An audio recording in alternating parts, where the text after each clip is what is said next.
philosophy of the executive complex. We want to know who knew what when. I understand that. So my question is, so I will ask that directly. Forget about the technical questions.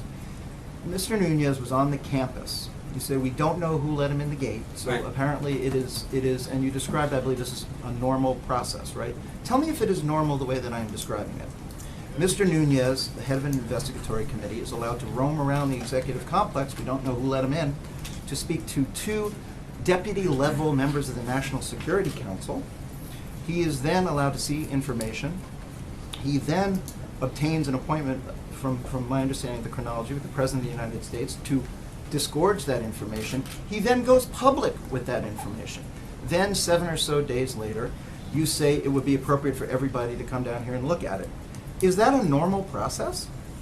Well, I would take issue with a number of the aspects of your chronology. Number one, which you're forgetting, is that initially he is the one that publicly said, well before any of this came to light in terms of the president's March 5th tweet, that he was just looking into this whole matter. He, according to John Roberts' his own reporting, just said that neither of those individuals, as described in your paper's reporting, are accurate. So I would dispute several of the pieces of that. And then as far as him roaming around the White House. No, I understand this, but you, again, you jump to a ton of conclusions about, and again, I love watching some of these shows where they jump to conclusions for all. Hold on. Several times prejudged the investigation is clearing the White House. You've said it twice at the podium today. Right. So we're what not I'm saying is prejudging. because I'm focused on the substance of this, Glenn. I'm actually, right. And so where's any of the reporting been in your paper about Evelyn Faucus and her revelation that this is what they sought to do? Where has been the reporting in your paper that NBC News just recently covered that other officials? You seem to be really focused on who showed up where and what door they went in and how it happened. To answer your question, yes, it's appropriate for a member of Congress to contact someone who has contacted him according to some of these reports. I don't know the answer to that, but if you're asking me, is it appropriate for a member of Congress to come over here? As Chairman Nunez has said himself, he wasn't hiding or roaming. He was asked to come over here by an individual. He came over, which happens daily. He was asked to go somewhere. He went there. He is cleared. And nothing that is inappropriate, and exactly the opposite. What he did, what he saw, and who he met with was 100% proper. Did the Chief of Staff, who is, in my understanding, an exceptionally attentive gatekeeper to who comes in and out of the Oval Office, did the Chief of Staff know that he was on the campus? Did he approve his? So remember, you're okay, but you're playing cute there. You're doing two things. One is you're talking about the Oval Office, and the other one is the campus. Right? So, no, the Chief of Staff does not know every single person who's on the 18 acres at any given time. They are people who are appropriately either cleared or waved through the system or are escorted on in some way, shape, or form. No, we don't track every single person who's on the 18 acres. Do we know, generally speaking, who's in the Oval Office? Not all the time, because people can go in. But if there was a meeting, in that case, we all sat back here. He made the announcement, and again, you're leaving out a key part. He actually briefed the press before he told anyone. We all found out, you, me, everyone else, that he was coming down here after he held a press conference with your colleagues to say he was coming down here based on stuff that he'd found that didn't have to do with Russia, that a whistleblower source had given him. Now, the other reporting that I'm hearing today is actually that the sources that you describe in your paper are not accurate. And while I'm not going to comment on either, I think there is an assumption that everything and the chronology that we went over is accurate, which I don't believe from further reporting that it is. And I also believe that some of the comments that have come out publicly in terms of some of the Obama administration are conveniently left out of that discussion.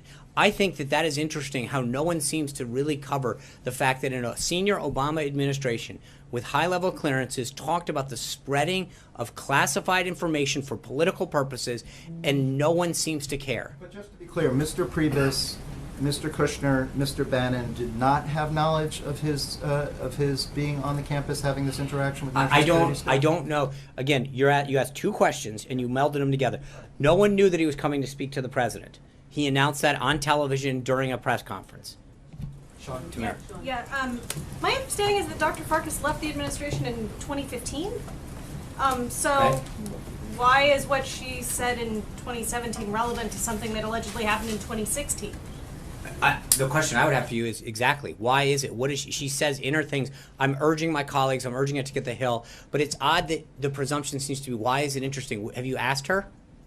No, you're the No, one you telling haven't. us to. So but she's been on television talking about what she's done, and you seem to have made no. anything I see on TV. Well, neither do I. But I also I would assume that as a reporter that actually is interested in this story, a senior Obama administration official that handled Russia, that yeah, well, all Obama administration officials generally She are. wasn't there in 2016. Thank you. I appreciate the timeline. But I'm well aware of when it was. But my point is you seem to be rushing to her defense. At some point, she went on television and talked about actions that she and her colleagues took to spread classified information. And instead of defending her, it might be worth asking her what she's talking about, who she spread it to, why she did it, was it appropriate, who cleared her to do it. Maybe those are questions that can ask instead of asking me to defend why a former Obama administration official is revealing stuff that should be extremely concerning. So I'm going to go back to Tamara.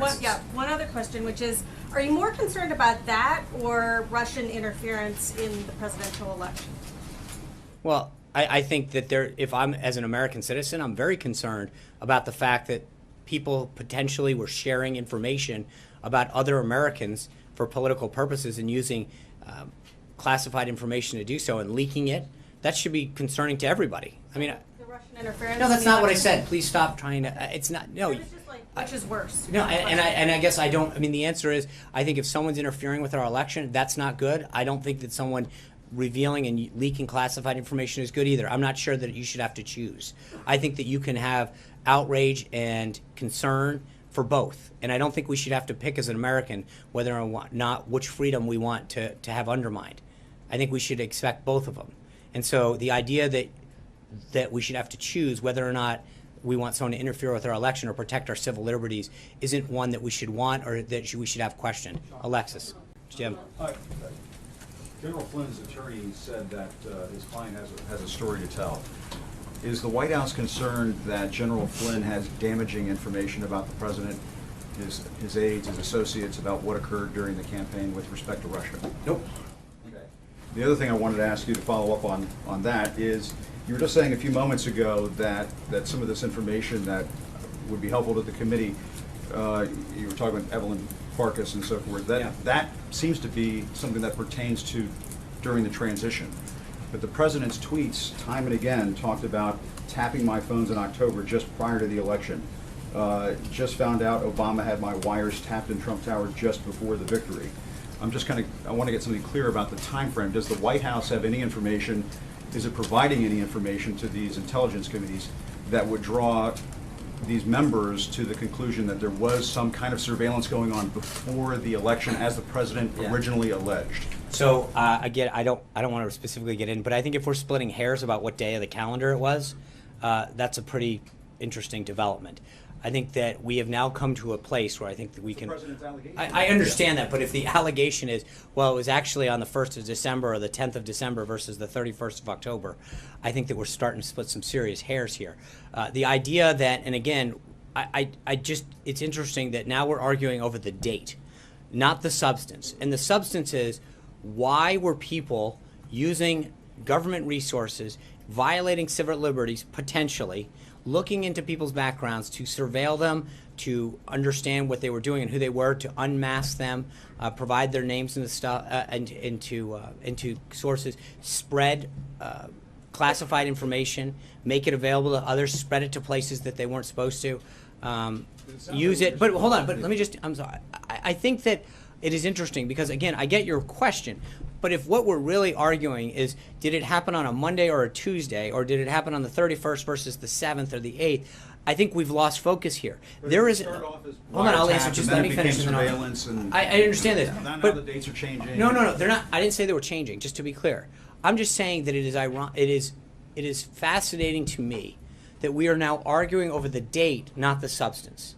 I understand your point, and if we get down to that, we come out and you really want to get into what date, but I think it is really getting lost in this debate that American citizens who were not government employees at the time, who were not targets of stuff, potentially were surveilled, had their information unmasked, made it available, was politically spread, and all of this, and it should be very concerning to people that an administration or people in an administration, people serving in government who are provided classified information, who are given clearance in the trust of the United States government, misused, mishandled, and potentially did some very, very bad things with classified information. That astonishes me that that is not the subject of this, that all of this is happening in our country, and yet the subject, and again, we talk about what door someone came in, what date it happened. There is a concern that people misused, mishandled, misdirected classified information, leaked it out, spread it out, violated civil liberties, and the potential that that happened should concern every single American. And to follow up on that, I think we are concerned about the substance just as much as the I process. mean, but the details matter, but I just want to make sure Those that I'm hearing you clearly, because it seems like you're going farther than what we've heard in previous briefings. It sounds like you are, just as the president is, alleging that the Obama administration conducted unlawful surveillance on the Trump campaign and Trump transition team. What I am saying very clearly is that you have evidence of that. No. What I don't. I know that what has been provided to, as I said in the statement, I believe that what has been provided and will be provided to members of the both committees, I think should further their investigation. I think that the revelations of Evelyn Farkas, who played a senior role in the Obama administration, going on the record to talk about how they politically used classified information, is troubling. I believe that the reports that are coming out day by day, that NBC just reported, that John just detailed, what Fox has reported, day by day, more and more we are seeing that the substance of what we've been talking about continues to move exactly in the direction that the president spoke about in terms of surveillance that occurred. And that should be very troubling. That, frankly, it should be something that everyone looks at and says, what's going on here? Why did it happen? Who did it? And how are we going to get to the bottom of it? That's what concerns me. Steve Holland. Sean, we heard from the president this morning saying that Mike Flynn should ask for immunity. We also know the president has longstanding views on what immunity means. I mean, back in September, he said, if you are guilty of a crime, what do you need immunity for? So does the president think that Mike Flynn is guilty of a crime? I think he believes that Mike Flynn should go testify. He thinks that he should go up there and do what he has to do to get the story out. With or without immunity? Well, I mean, that's up to him and his lawyer to decide. I'm not going to give Mike Flynn or anyone else legal advice from the podium, but I will tell you that the president's view is he should go up there, he should testify. But the president gave legal advice from his Twitter account. He said Mike I know, Flynn but the should interesting ask for immunity. right, and I He understand. has said in the past that the only reason you ask for immunity is if you commit a Right, but I think crime. that the underlying point that you're missing, Jonathan, respectfully, is that what he's asking is go testify. Go get it out there. Do what you have to do to get there and tell Congress and tell everyone exactly what we've been saying for a long time. So, I mean, again, I get your point, but I think that the interesting thing is if you actually stop for a second and realize what the president's doing, is that he's saying do whatever you have to do to go up, to make it clear what happened, take whatever precaution you want or however your legal counsel advises you. But again, I've heard in some legal circles that the president could have exerted legal authority with him and Sally Yates and others.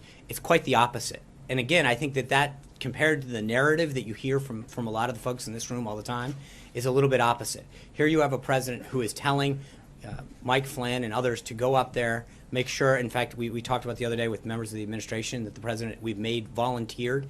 This doesn't look at an administration that's not doing everything it can to get to the bottom of this in the appropriate way. And I think that is an important distinction that has been lost on a lot of you, that every action that we have taken, we've got up here and we've talked about Russia and the lack of a connection. We've talked about the fact that every single person who's been briefed has come away saying none exist, Republican, Democrat, Obama appointee, etc.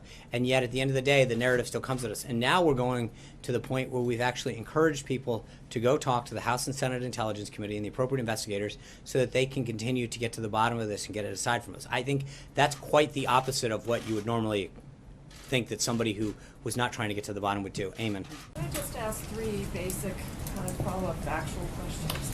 You've used two phrases here today. One is politically sensitive information and the other is classified information when you're talking about what the president believes was released.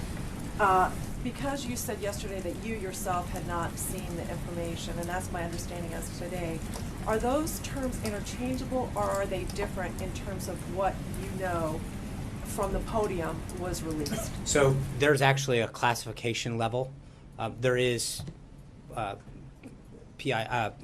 there's certain sensitive information on individuals, while not classified, is considered stuff that the government protects. Then there's secret, there's top secret, and without getting into it, there's a lot higher. There are differences in classification levels. So while you may not reveal a piece of classified information, what they call PII information is sensitive information according to the government standards. So they are different. Each of them has a different classification level. Understanding, you've been told that the material that the president is sharing with the committees includes classified information as well as politically sensitive information. That's your understanding? Yes. All right. Second question. You said Congressman Schiff is coming today? That's I know that he has made contact and is trying to arrange a time. And can you share with us who will be responsible for escorting him to the proper place, showing him the materials, walking him through it, letting him absorb it? Is he bringing staff? Can you just explain the I don't setup? know the answer to that question. I know that they were arranging a time, etc. I think it's going to. A lot of it will detail if he is requesting it. I don't know the nature of. I know that the request was made, and that's one that there's follow up with the staff at the staff level to determine all of those things. The material that the president has wanted to share with the House and the Senate committees, has it already been shared with the FBI, or did the FBI already have the materials? I don't know the answer to that. Some of it, I don't know. It's NSC. NSC pulls materials from the various agencies. So where that all came from, and is it single source? Is it a combination of those? I don't know the answer to that. Answer to that? I can ask. Again, part of it is there's a question of whether or not we have the ability or the right to release it. And again, as much as I appreciate where it came from, I think, again, I go back to does it really matter? Does it matter if it came from the CIA or the NSA or another three-letter agency? Or is the issue, Alexis, whether or not, as I've said before, whether or not there is a concern about what that information is doing, who used it improperly, what possibly could have happened? I mean, that, again, it's where it came from. That wasn't clear. What Yeah. I'm asking is, the executive branch, the FBI, has a separate investigation. I'm asking, the president believes he has evidence that is germane to that investigation, Mhm. as broad as Director Comey has described. My only No, question. well, first of all, just so we're clear, the FBI's investigation pertains specifically to, from what the director said in open testimony, to Russia. What the president's, this is not what I believe they are investigating. Or Understood. I thought that the FBI was also had broadened the investigation beyond just simply Russia. I don't know. You should. I'm not aware of that. You could just find No, out. but why? No, you can call the FBI. I don't. I'm not going to call the FBI and ask them what their investigation is, and then you'll write a story about how I called the I'm FBI. asking you a separate question. Does the president believe that it is important for the FBI to have the information that he finds to be so egregiously offensive that I don't classified think it- and politically sensitive information was shared by the previous administration? I'm asking you a really simple I don't. No, it's question. not. You think it's simple, but I think the reality is it depends. If the NSA, where it came from, who can share. You're acting as though it's a very, you're acting as though it's a very simple process. It depends on the level of classification, who it came from, whether they have the authority to share it. There's a lot of things that go into this, and I know that it sounds really easy. It's not, and I think that I know that a lot of times that just because it can get leaked out doesn't mean it's being handled appropriately. And I think there is a desire to make sure that this is done correctly and within the proper guidance of who has the authority to see the right things, and that all of the procedures are followed. That doesn't mean we just get to willy-nilly pick stuff